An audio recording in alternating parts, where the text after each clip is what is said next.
Imagine estar dentro de um navio tão baixo que o mar parece caminhar por cima dele.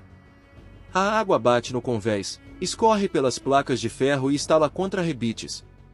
Lá dentro, homens respiram um ar quente, misturado com carvão, óleo e medo. Agora imagina que essa caixa de metal precisa enfrentar uma criatura maior, recém-saída de um massacre. Um navio inimigo que já provou uma coisa simples: os velhos navios de madeira viraram passado. E essa é a parte que muda tudo. Porque aquele navio pequeno, estranho, quase feio, não nasceu para parecer glorioso. Ele nasceu para impedir uma catástrofe. Ele nasceu antes da tecnologia estar pronta. Antes dos motores serem confiáveis. Antes das torres giratórias virarem padrão. Antes dos marinheiros entenderem como sobreviver dentro de uma máquina flutuante. E mesmo assim, ele foi mandado para a guerra. Durante séculos, a guerra no mar tinha um rosto conhecido. Navios enormes de madeira, mastros altos, velas abertas, canhões nas laterais e tripulações correndo sobre tábuas molhadas de pólvora e sangue. Um navio de guerra era quase uma fortaleza com alma de floresta. Só que tradição não segura bala de canhão para sempre. No século XIX, o mundo em terra já estava mudando rápido demais. Fábricas soltavam fumaça. Trilhos cortavam cidades. Motores a vapor empurravam máquinas e exércitos.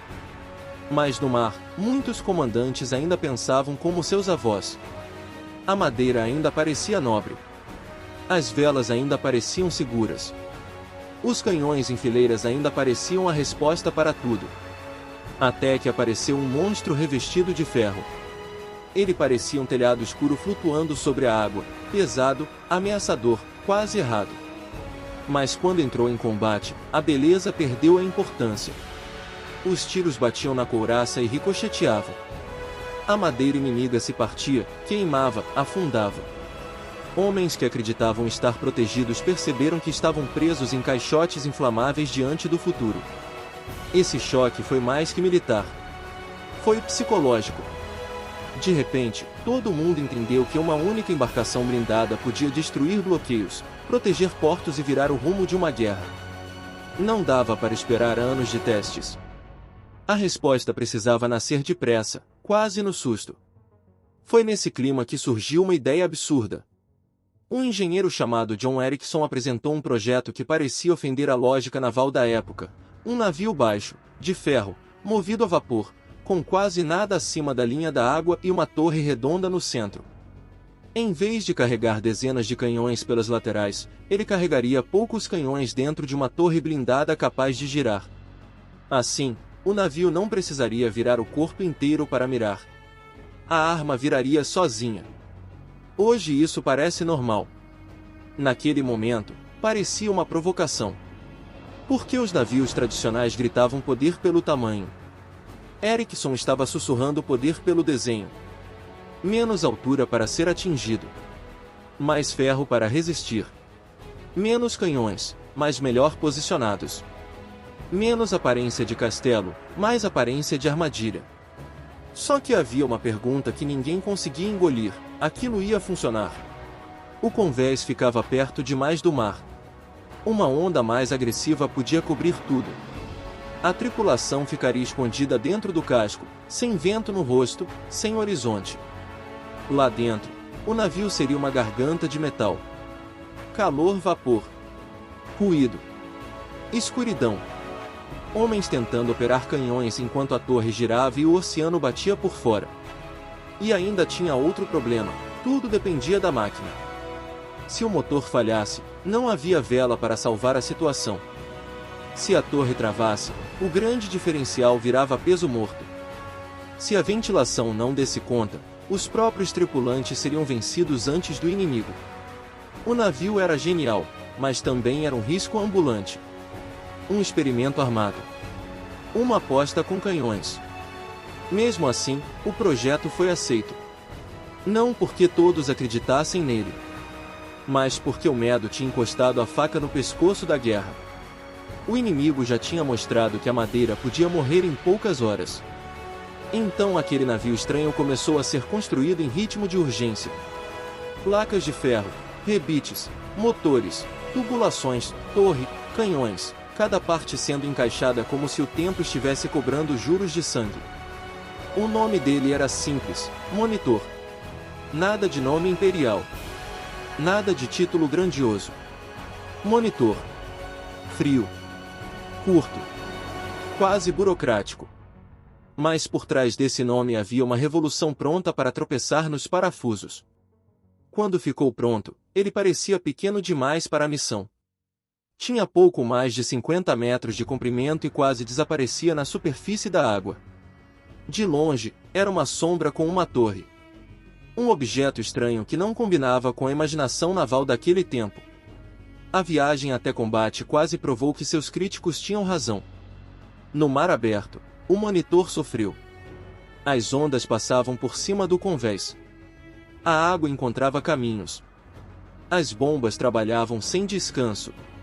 Dentro dele, cada pancada parecia um aviso: você não devia estar aqui. O navio que deveria salvar uma frota quase não conseguiu salvar a si mesmo. Antes de enfrentar o inimigo, ele precisou enfrentar o oceano. Quando finalmente chegou ao campo de batalha, não chegou como herói brilhante. Chegou cansado. Úmido. Testado. Ainda assim, chegou. Do outro lado estava o monstro blindado que já havia destruído navios de madeira e espalhado pânico. Aquele encontro não era só uma luta entre duas embarcações. Era um julgamento do futuro. Um navio de ferro improvisado contra outro navio experimental. Quando os dois navios se encontraram, ninguém sabia exatamente como aquela batalha deveria acontecer. Durante séculos, a guerra no mar seguia um ritual quase previsível. Aproximar, alinhar o casco, abrir fogo pelas laterais, tentar quebrar mastros, rasgar madeira, incendiar o inimigo e torcer para o próprio navio continuar inteiro. Mas agora não havia ritual. Havia ferro encarando ferro. De um lado, o Monitor avançava abaixo, quase sumindo na água, como se fosse uma sombra com canhões. Do outro, o navio inimigo parecia uma muralha escura flutuando, maior, mais pesado, com aparência de coisa feita para esmagar tudo que tocasse. E o mais estranho era que nenhum dos dois parecia pertencer completamente àquela época. A batalha começou com uma sensação desconfortável, os tiros acertavam, mas não decidiam. Em navios de madeira, um bom disparo podia abrir o casco, derrubar gente, espalhar farpas, provocar fogo e transformar o convés em caos. Ali, era diferente. A bala batia na blindagem e o som atravessava tudo. Não era apenas barulho. Era uma pancada física. Dentro do Monitor, cada impacto fazia o metal vibrar como se os homens estivessem presos dentro de um sino gigante. A torre giratória era a grande aposta. Para a época, aquilo parecia quase absurdo. Um navio comum precisava virar o corpo inteiro para mirar. O Monitor não. A torre girava sozinha, procurando o alvo enquanto o casco continuava manobrando. Era uma ideia simples, mas revolucionária. Pela primeira vez, a arma começava a se separar do movimento do navio. Só que a torre não era perfeita. Ela era pesada, lenta, barulhenta e difícil de controlar. Quando girava, os artilheiros perdiam a referência. A fumaça dos disparos invadia tudo. O calor aumentava. O espaço era apertado.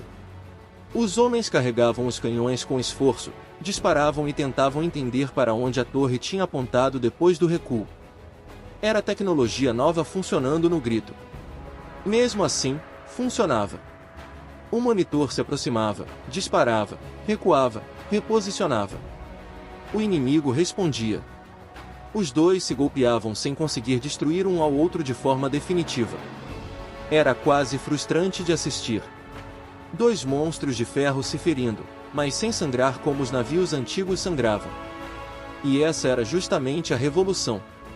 O objetivo do Monitor não era parecer invencível. Era impedir que o inimigo continuasse destruindo navios de madeira. E, minuto após minuto, ele provava que conseguia cumprir essa missão.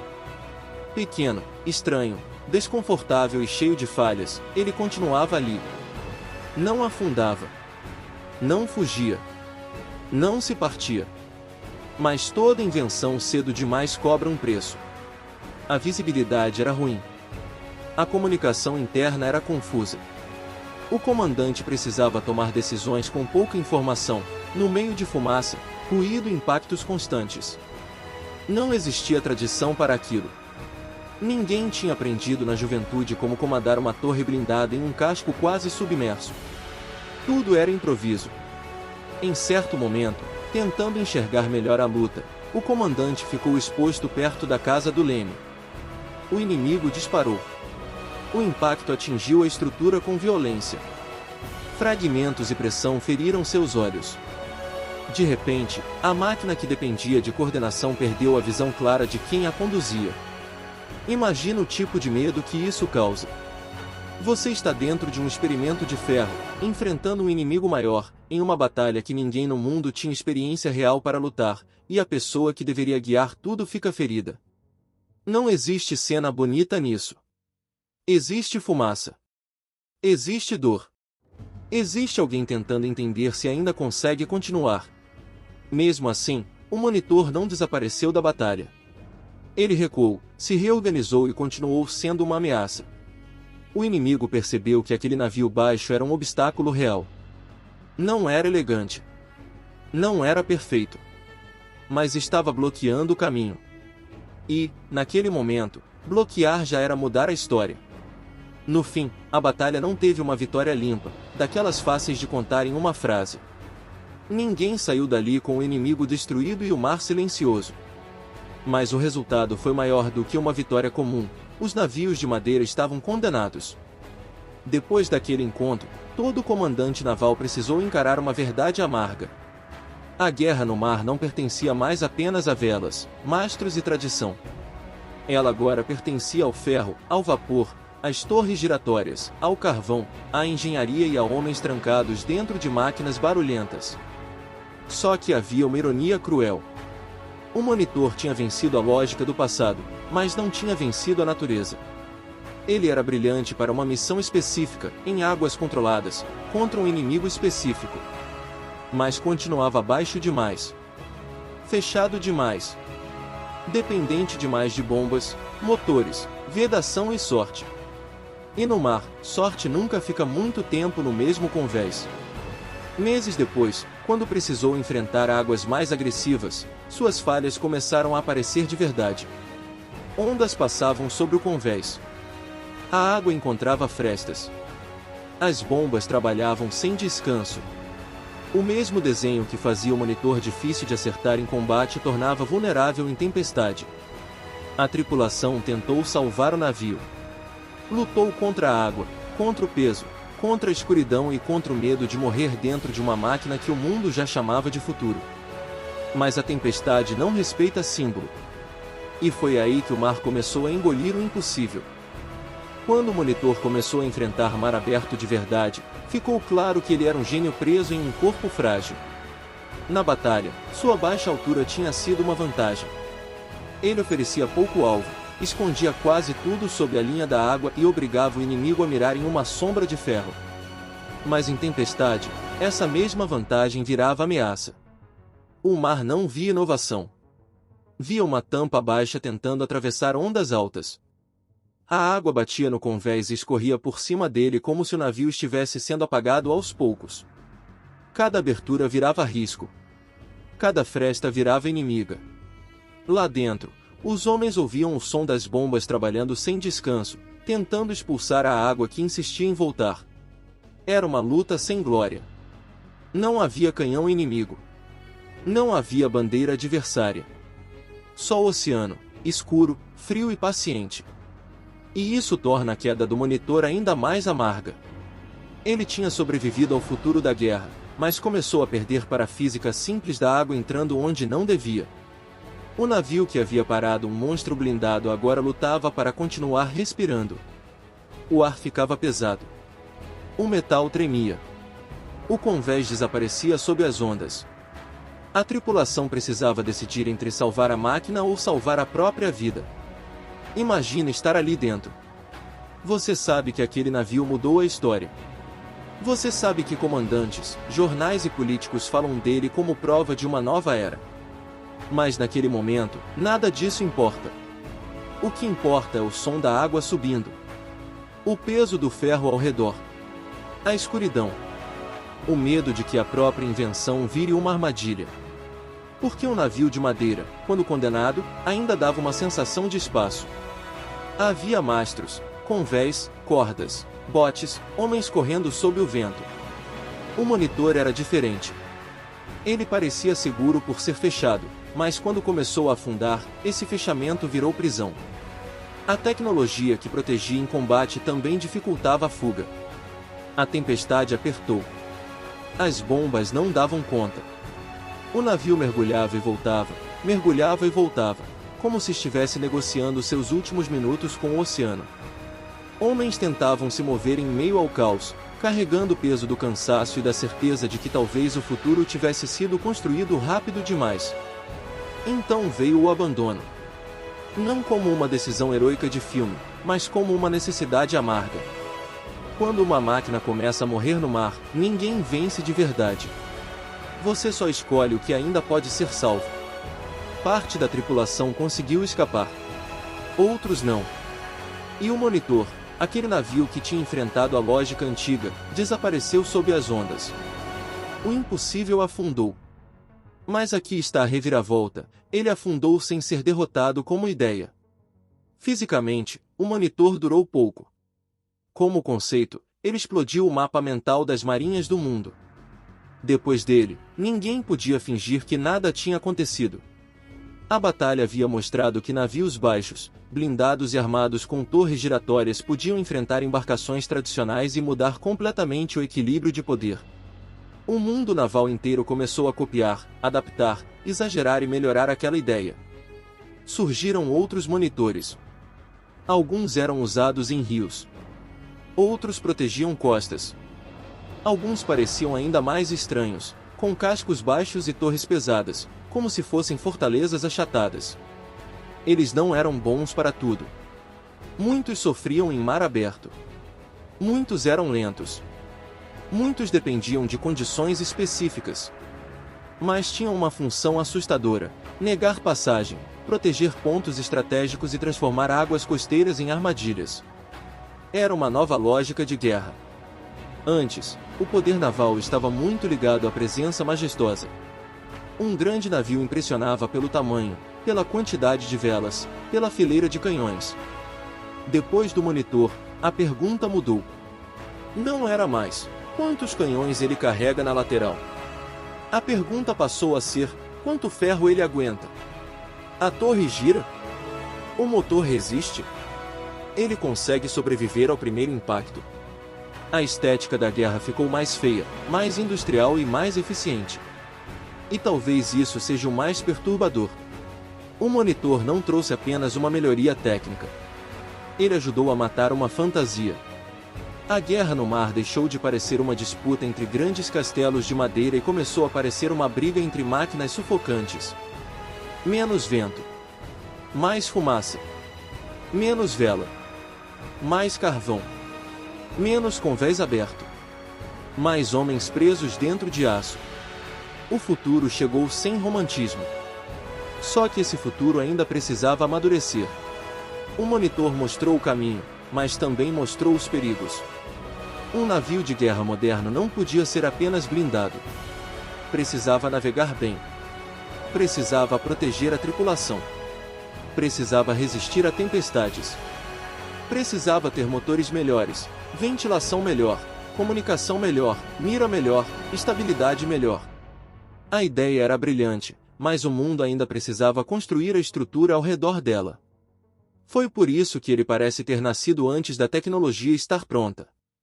Ele antecipou o navio de guerra moderno, mas carregava os defeitos de uma época que ainda estava aprendendo a lidar com vapor, ferro e espaços fechados. Era uma profecia de metal. Uma máquina dizendo: é para cá que vocês vão, mesmo que ela mesma não conseguisse chegar muito longe. E os engenheiros ouviram. Nas décadas seguintes, torres giratórias se tornaram mais sofisticadas. Couraças ficaram mais resistentes. Motores melhoraram. Cascos foram redesenhados. A guerra naval passou por uma transformação profunda. Navios encouraçados, cruzadores, Pré-dreadnoughts e depois gigantes ainda maiores nasceram dessa obsessão por blindagem, poder de fogo e tecnologia industrial. Mas a semente estava ali. Naquele navio baixo, desconfortável, estranho, que muitos tinham tratado como aberração. O monitor provou que uma ideia não precisa ser perfeita para mudar o mundo. Às vezes, ela só precisa aparecer no momento exato em que o velho mundo está rachando. Ele não foi o navio mais bonito. Não foi o mais seguro. Não foi o mais duradouro. Mas foi um aviso. E avisos, quando chegam no meio de uma guerra, costumam ser mais fortes que monumentos. Porque depois dele, todo navio de madeira parecia mais vulnerável. Todo casco alto parecia mais exposto. Todo comandante tradicional parecia um homem tentando vencer uma fábrica com uma espada antiga. O monitor afundou, mas levou junto a confiança cega no passado. E isso é o tipo de naufrágio que não termina no fundo do mar. Só que, depois que o monitor abriu essa porta, ninguém conseguiu fechá-la. E isso criou um problema curioso. Quando uma tecnologia muda a guerra rápido demais, todo mundo tenta copiar antes de entender completamente. É como ver alguém atravessar uma ponte de vidro uma vez e decidir construir uma cidade inteira em cima dela. As marinhas começaram a olhar para a torre giratória como se ela fosse a resposta para tudo. O raciocínio parecia simples. Se um navio baixo, pequeno e estranho conseguiu parar um inimigo blindado, então navios maiores, mais fortes e mais bem armados poderiam dominar qualquer costa. O problema é que o mar não aceita raciocínios simples. Ele cobra cada erro com juros. Vários países passaram a construir versões inspiradas naquela ideia. Alguns modelos eram feitos para rios, outros para baías e portos. Tinham cascos achatados, torres pesadas, blindagem grossa e pouca altura acima da água. Em águas calmas, eram ameaçadores. Pareciam fortalezas que tinham aprendido a flutuar. Mas em mar aberto, muitos continuavam perigosos para a própria tripulação. Porque o mesmo desenho que protegia contra canhões criava novos riscos. Um navio muito baixo oferece pouco alvo, mas também recebe água com facilidade. Uma torre pesada concentra peso. Um casco blindado exige motores mais fortes. Motores mais fortes exigem carvão, ventilação, manutenção, homens treinados e espaço interno. E espaço era justamente o que esses navios menos tinham. Era como tentar enfiar uma fábrica inteira dentro de um porão flutuante. A guerra naval estava entrando em uma fase estranha. Não bastava mais ser marinheiro. Era preciso entender máquina. O homem que antes lia vento e vela agora precisava ouvir caldeira, sentir vibração, interpretar vapor, confiar em válvulas e bombas. A coragem continuava necessária, mas a coragem sozinha já não fazia milagre. Um tripulante podia ser valente até o último segundo, mas se a bomba parasse, se o motor falhasse, se a ventilação morresse, o navio virava túmulo. E essa foi uma mudança silenciosa, mas brutal. Nos navios antigos, o inimigo mais visível era o disparo externo. No novo mundo de ferro, o perigo também morava dentro. Calor, gases. Pressão. Incêndio nas máquinas. Explosão de caldeira. Falha mecânica. Falta de ar. Uma batalha podia ser perdida antes mesmo do primeiro tiro, só porque a tecnologia não aguentava a própria ambição. O monitor tinha mostrado a direção, mas não entregou o mapa completo. Por isso, os engenheiros começaram a perseguir um equilíbrio quase impossível. Queriam blindagem grossa, mas sem deixar o navio pesado demais. Queriam canhões grandes, mas sem destruir a estabilidade. Queriam torres giratórias, mas sem travar o convés. Queriam velocidade, mas os motores ainda eram limitados. Queriam segurança, mas os espaços internos pareciam fornos. A cada avanço, surgia uma nova ameaça. Se aumentavam a couraça, o navio ficava mais lento. Se aumentavam o motor, precisavam de mais carvão. Se colocavam mais canhões, o peso subia. Se elevavam o casco para enfrentar ondas, viravam um alvo maior. Era uma negociação constante com a física. E a física, diferente de um rei ou de um almirante, não se impressiona com patente. Foi nesse ambiente que nasceram navios cada vez mais ambiciosos. Os encouraçados deixaram de ser improvisos e começaram a virar símbolos nacionais. Um país que queria parecer forte precisava ter aço no mar. Não bastava ter exército. Não bastava ter bandeira. Era preciso mostrar que sua indústria conseguia transformar minério, carvão, cálculo e dinheiro em monstros flutuantes. A partir daí, o navio de guerra virou propaganda. Quando uma potência lançava uma nova embarcação, não estava apenas aumentando sua frota. Estava dizendo ao mundo: minhas fábricas funcionam, meus engenheiros sabem o que fazem, meu governo tem dinheiro e meus inimigos precisam prestar atenção. O mar virou uma vitrine armada. E cada novo navio prometia ser o último argumento antes da guerra. Só que essa corrida também carregava uma maldição. Quanto mais caros ficavam os navios, mais medo os governos tinham de perdê-los. Quanto mais poderosos eles pareciam, mais provocavam os rivais. Cada inovação virava ameaça. Cada ameaça virava resposta. Cada resposta virava uma nova corrida. O monitor tinha nascido como solução urgente para uma batalha específica, mas sua lógica ajudou a alimentar uma era em que nações inteiras passaram a medir prestígio em toneladas de aço. E a pergunta mudou de novo. Não era mais um navio blindado funciona? Agora era: quem consegue construir o maior, o mais rápido, o mais armado, o mais resistente? Essa pergunta levaria o mundo a máquinas enormes, muito mais avançadas, com canhões capazes de atingir alvos a distâncias impensáveis para os homens que lutaram dentro do monitor. Mas, por trás de toda essa evolução, a mesma ideia continuava batendo como coração de ferro: sobreviver ao impacto e responder com força maior. O curioso é que o monitor não parecia destinado a inspirar tanta coisa. Ele era apertado demais, limitado demais, vulnerável demais fora do seu ambiente. Se você olhasse apenas para sua vida curta, talvez chamasse aquilo de experiência incompleta. Mas a história não mede invenções apenas pelo tempo que elas duram. Mede pelo rastro que deixam. E o rastro dele foi profundo. Depois dele, a guerra naval ficou obcecada por proteção. A madeira perdeu seu trono. As torres ganharam espaço. O vapor deixou de ser apoio e virou centro. O engenheiro passou a disputar importância com o almirante.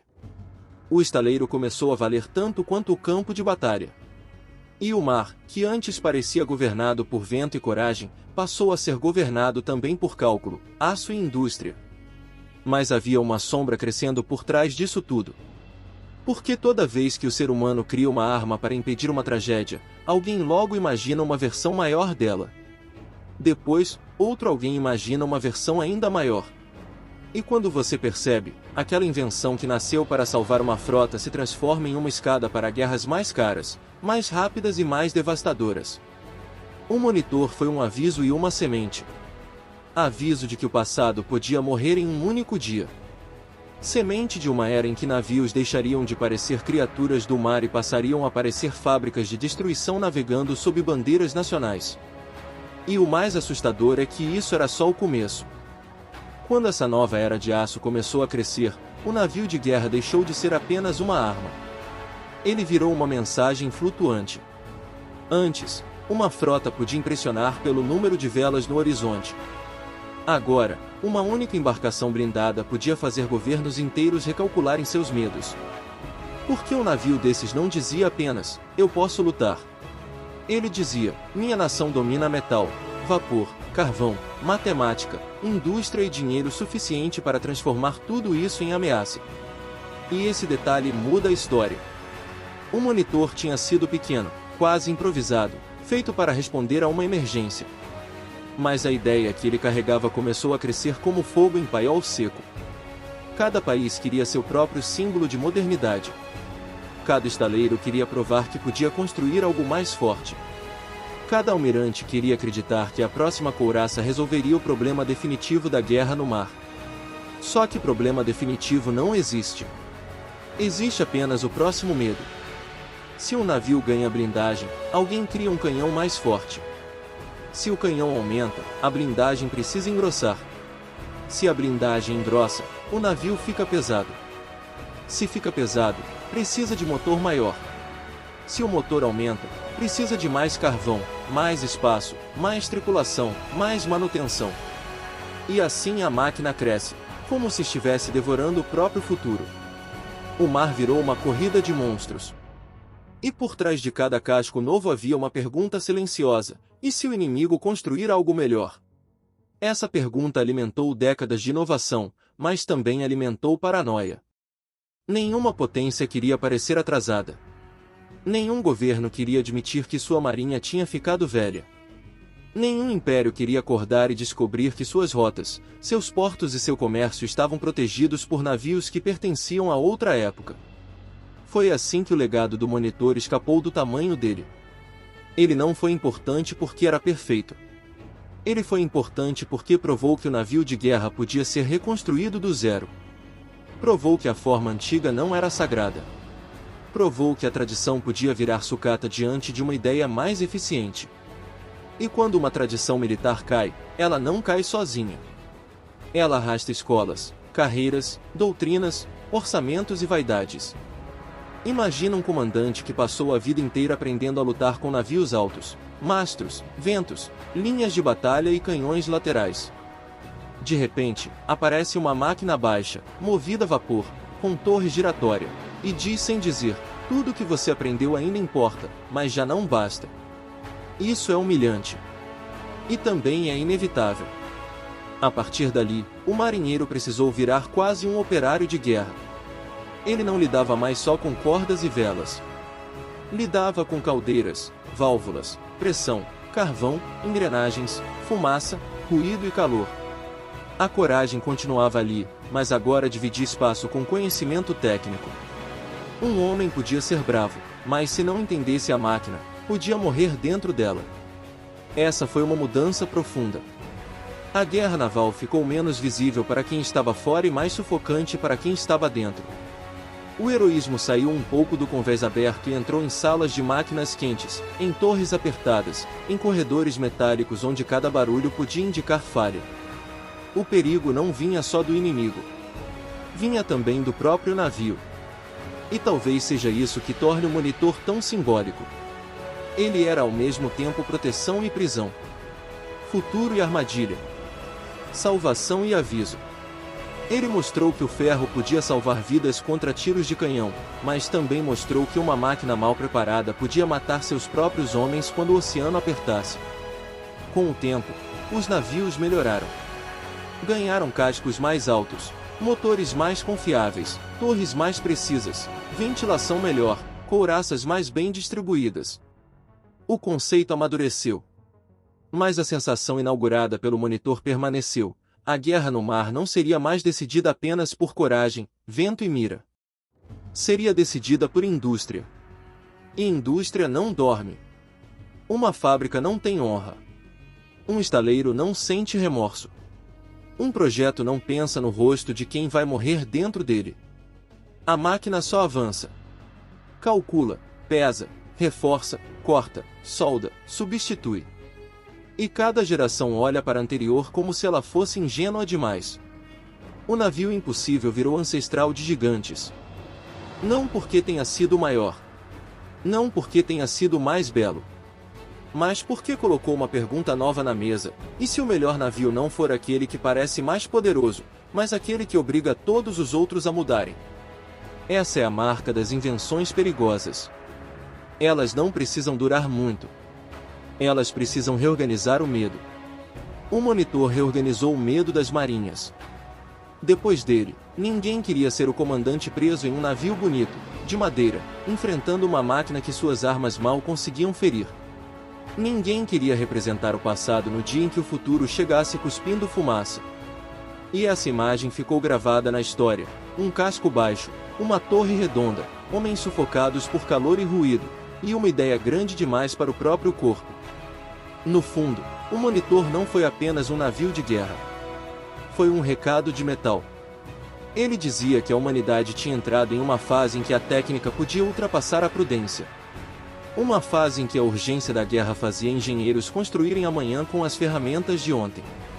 Uma fase em que o mundo aceitaria máquinas imperfeitas, desde que elas prometessem sobreviver ao primeiro impacto. E é por isso que ele continua fascinante. Porque ele não parece uma vitória limpa. Parece um experimento que sangrou. Um salto feito no escuro. Uma invenção que tropeçou, afundou, mas deixou uma pegada enorme no chão da história. O navio impossível nasceu antes da tecnologia estar pronta. Mas nasceu no momento exato em que o passado começou a rachar. E quando o passado racha, às vezes uma máquina feia, barulhenta e cheia de defeitos consegue fazer mais do que vencer uma batalha. Ela consegue mudar a imaginação do mundo. Se você gostou do vídeo e essa história te ensinou algo, se inscreve e curta o vídeo, porque a próxima história é ainda mais interessante. Muito obrigado por assistir, um abraço.